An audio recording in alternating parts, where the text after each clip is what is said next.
Barboy ako, 2018. So after ko kada kontrata ko napopromote ako. From barboy to assistant, assistant to bartender. Then naging head bartender ako. And after ko mag-head bartender, nabigyan tayo ng opportunity again. Nakitaan tayo ng konting potential. Then inoperan tayo ng gantong posisyon na as a traveling bar trainer. Alam mo yon, hindi lang sa barko, land-based, nagtuturo tayo. Hindi lang sa Pilipinas, sa iba't ibang bansa. I'm really so proud of you. Salute, pare. Thank you so much, sir. Maraming nagpapasalamat din ako kay Mr. Renel kasi isa siya sa mga inspirasyon ko. So, gaya ng sinabi kasi na pag-usapan natin, guys, bago ko magsimula sa pagbabarko, napapanood ko na siya. So, pinakita ko sa message ko sa iyo, that was 2017. Alam mo yun, parang sabi ko, hindi ko na makapaniwala na nakita ka dito na nung nag-invite ako ng meeting sa lahat. Nung nakita kita, parang sabi ko, wow. Mr. Renel Banda. Alam mo yun, parang sabi ko. Para doon sa mga nag-a-apply dyan, sa mga MSc, sa mga bar department dyan, eh siya lang naman. Yung nasa pre-embarkation training, guys. Siya po yung inyong trainer. Sa Pilipinas, nagkaroon tayo ng 5 batch. Yes. Sa India, nagkaroon din tayo. And then soon, magkakaroon tayo sa iba't ibang bansa.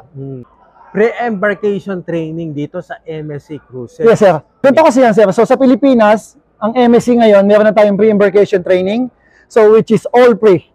From accommodation, food, everything. So, ang gagawin lang talaga nila is to study.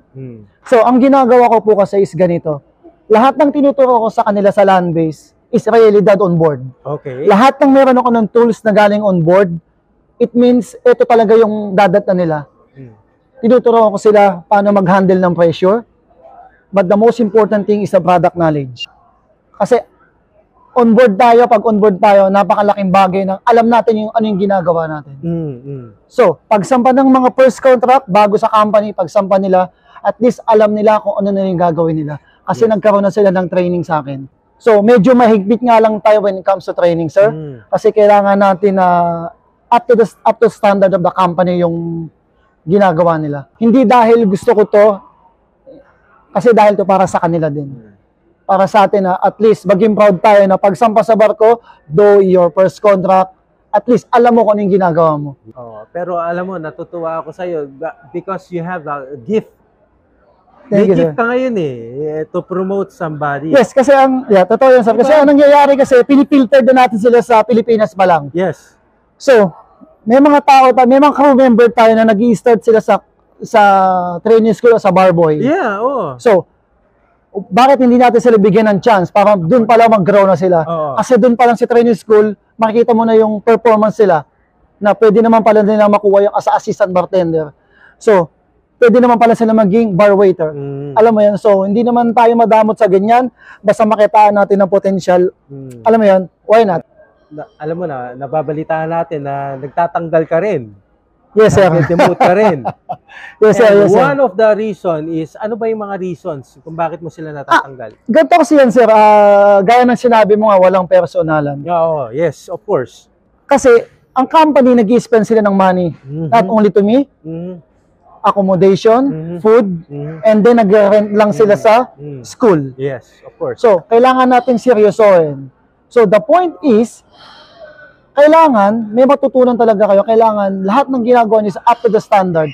Kasi at the end of the day, babalik sa akin. So, si company, lagi nilang tatandaan, sinasabi sa accessories lang ako ni company. So, ginagawa ko na yung trabaho ko para i-provide lahat ng company standard na kailangan nila gawin on board. Okay. So, if you're not up to the standard, I'm so sorry. Second thing, meron tayong mga, alam niyo naman yung mga dumadaan hindi sa tamang process. No interview, walang ganito nangyayari, nagiging nakapasok. So, nilalagay natin sila sa tamang way na paano ka na-hire nang walang interview. Alam mo yung ibig sabihin? Yes. So, hindi natin sila basta-basta aalisin, pero titignan natin kung saan ba sila nararapat na posisyon. Okay. Kasi hindi kasi po pwedeng wala kang experience from bar department tapos andyan ka na kagad. Alam mo yung ibig sabihin? Alam mo? Of course. Yes. So, ayun lang yun talaga. Si Mr. Joy, medyo mahigpit lang talaga siya when it comes to the training school. Hindi dahil, lagi ko sinasabi sa mga kalahi natin, hindi dahil sa akin. Kasi at the end of the day, para sa inyo to. At saka hindi lang naman sa kalahi, napakadami mo ng mga mahinawakan, ibang bansa, yes. mahinawakan, eh. Inawa kasi kailangan maging Same, transparent tayo. Equal, di ba? Yes, Equal. sir.